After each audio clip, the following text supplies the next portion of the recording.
sa batas at ginagalang ko ang batas natin at ipapakulong ko kayong lahat yung mga gumagawa. Initial lang ito, hindi pa ito. 21.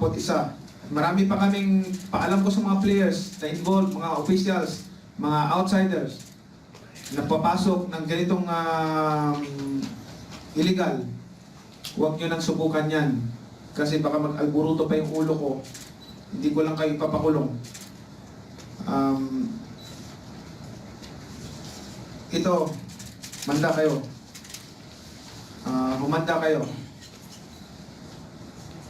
Sabi na ako sa inyo na huwag niyong baliwalain yan. Papakulong ko kayo lahat. Si Atty. mag-explain si Atty. mag-explain ng lahat ng ito kung ano yung ground nila eh. 17 counts ba? 17 counts. Ilang taon yan?